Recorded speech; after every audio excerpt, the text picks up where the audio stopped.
In just 43 seconds, two tirade billions and missing FBI funds. Kash Patel didn't expect this question. He shifted uncomfortably, sweat forming on his brow. Cameras zoomed in on his trembling hands. The chamber fell silent like a What did Jasmine Crockett reveal that made the most powerful law enforcement leader in America completely collapse on live television?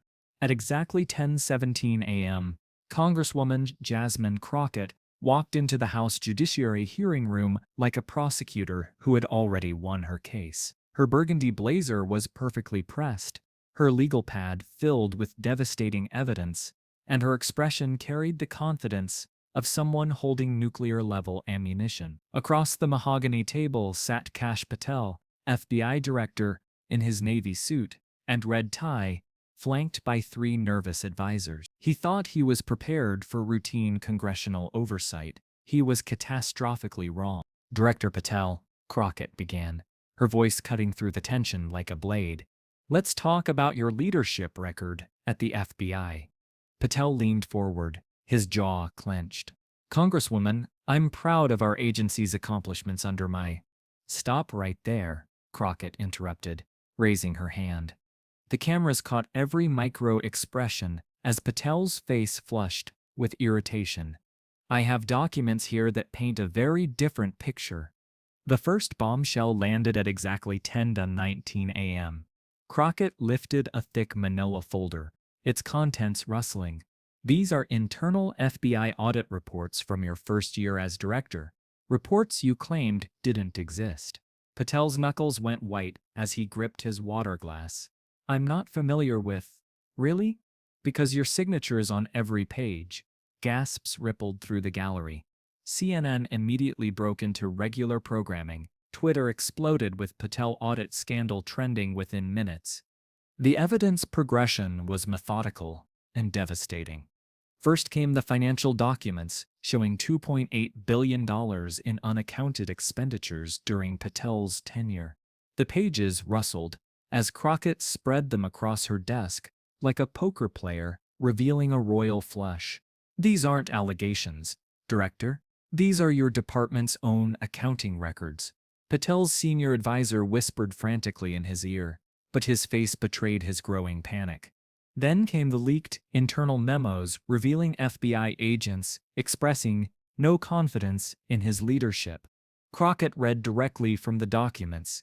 Agent Thompson, Chicago Field Office, Director Patel's decisions consistently compromise operational security. Agent Williams, New York, his political motivations override professional judgment. Agent Rodriguez, Los Angeles, morale has never been lower. With each quote, Patel sank deeper into his chair, his confident posture dissolving. The room temperature seemed to drop as Crockett revealed the audio recordings of Patel dismissing terrorism threats that later materialized. This is your voice, Director, from the March 8th briefing. These threats are politically motivated noise. Ignore them. The recording played through the chamber's speakers, Patel's own words condemning him. 3 weeks later, the Seattle incident occurred. 12 injured.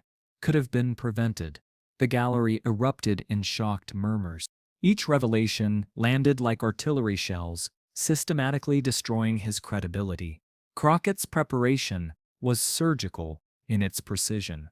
She had clearly spent months building this case, and every document, every timestamp, every financial record had been verified and cross-referenced. This wasn't political theater. This was a professional dismantling of institutional failure. 47 seconds passed. The C-SPAN timestamp read, as Patel attempted his first real defense. Congresswoman, these allegations are documented facts, Crockett shot back, her legal training evident in every word. Your own deputy director called your management style incompetent and dangerous in this confidential report, dated March 5th. The chamber froze like a photograph. Even the court stenographer stopped typing, her fingers suspended over the keys in disbelief. Patel's face drained of all color as he realized she had access to his most sensitive internal communications. His mouth opened to speak, but no words emerged.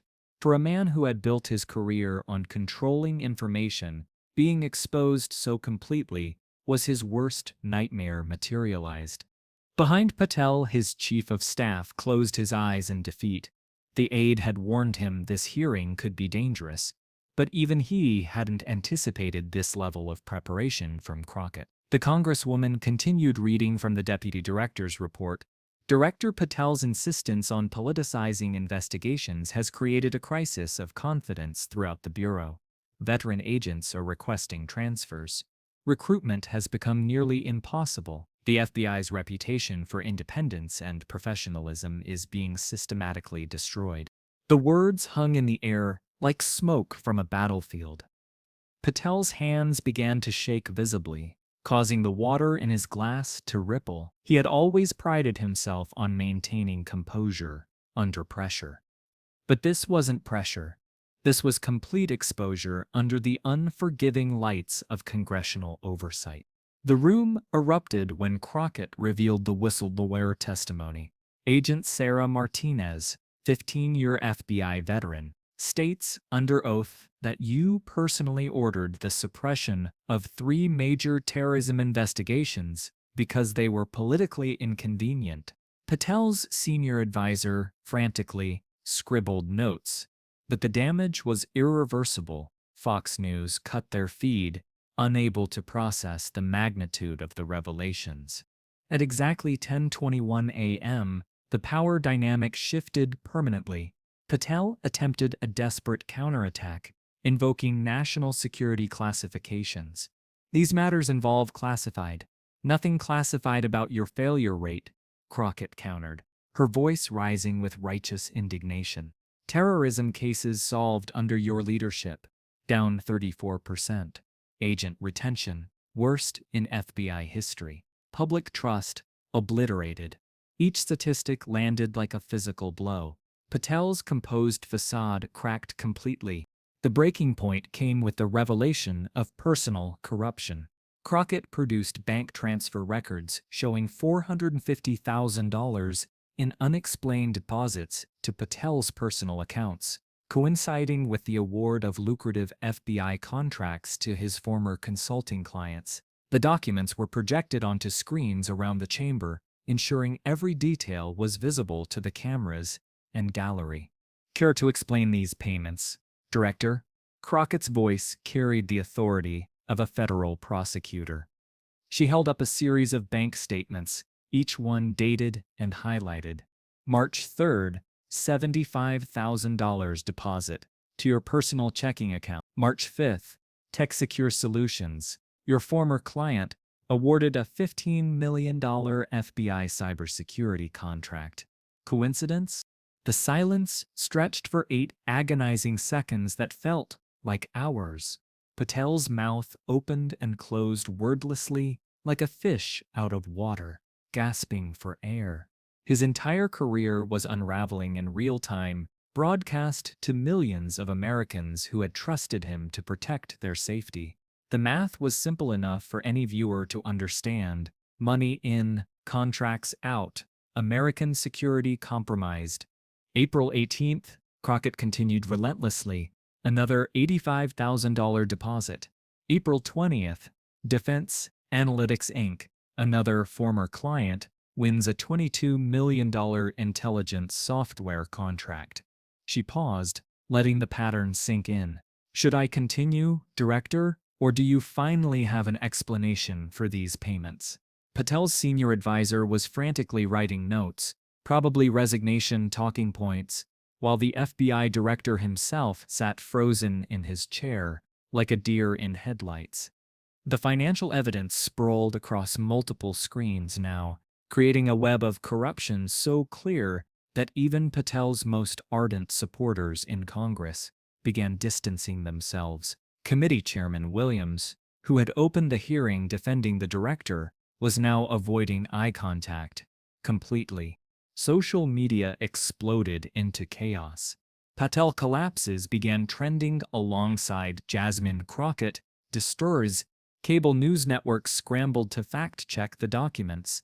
In FBI headquarters, Agents gathered around television screens, watching their director's humiliation with vindication and horror. The institution they served was exposed as fundamentally broken under his leadership.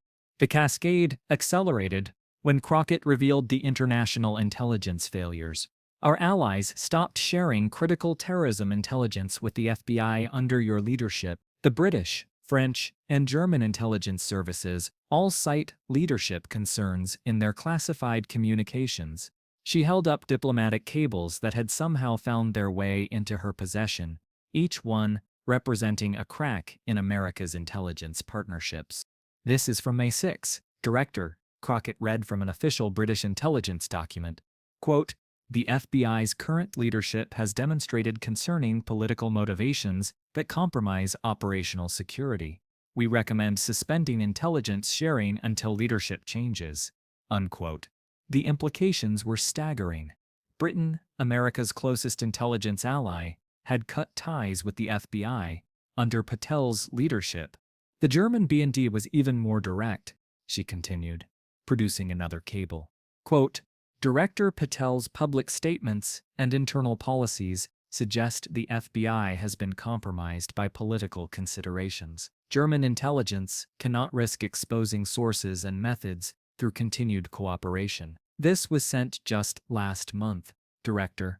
Last month, Patel's remaining defenders in Congress fell silent as the scope of the international damage became clear. These weren't political hit pieces or partisan attacks. These were America's closest allies formally expressing no confidence in the FBI's leadership. The damage to national security was immeasurable, and it all traced back to one man's failures. But perhaps most damaging, Crockett said, her voice growing quiet with the gravity of what she was about to reveal, is this communication from Israeli Mossad. They've stopped sharing Middle Eastern terrorism intelligence entirely. Their assessment: the FBI, under current leadership, cannot be trusted with information vital to Israeli security. Director, you've managed to alienate even our most crucial intelligence partners in the most dangerous regions of the world. Within 3 minutes of the hearing's conclusion, Patel's resignation letter was being drafted by his legal team. His FBI badge, once a symbol of America's premier law enforcement agency, had become an albatross. Congressional leaders from both parties called for immediate investigations.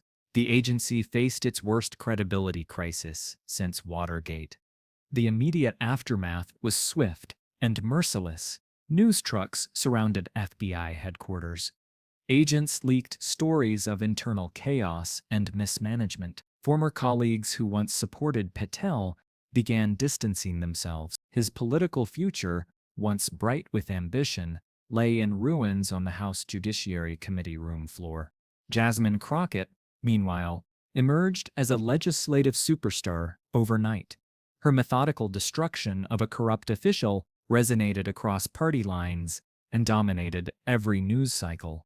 Legal analysts on every network praised her preparation and prosecutorial precision. Harvard Law School immediately invited her to guest lecture on congressional oversight.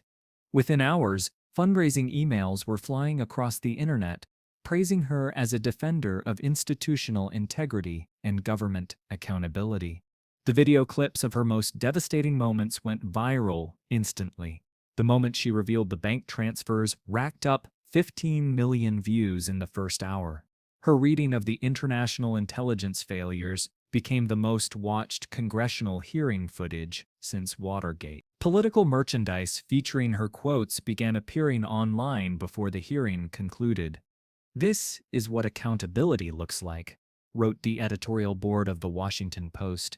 Representative Crockett has demonstrated that thorough preparation and unwavering commitment to truth can still triumph over institutional protection and political connections. The New York Times called her performance a masterclass in congressional oversight. Even conservative commentators grudgingly admitted the evidence was overwhelming. But perhaps most importantly, Crockett had restored faith in the oversight process itself. After years of theatrical hearings that generated more heat than light, She had shown that Congress could still fulfill its constitutional duty to check executive power. Her colleague, Representative Johnson, summed it up perfectly. Jasmine didn't just expose one corrupt official, she reminded us what real oversight looks like. The broader implications reverberated through Washington's power corridors. If someone as seemingly untouchable as an FBI director could be dismantled so completely, no official was safe from proper congressional oversight. The hearing became a masterclass in how preparation, evidence, and moral clarity could triumph over institutional protection and political connection. As the dust settled, one question remained: how many other officials were hiding similar failures behind their badges and title?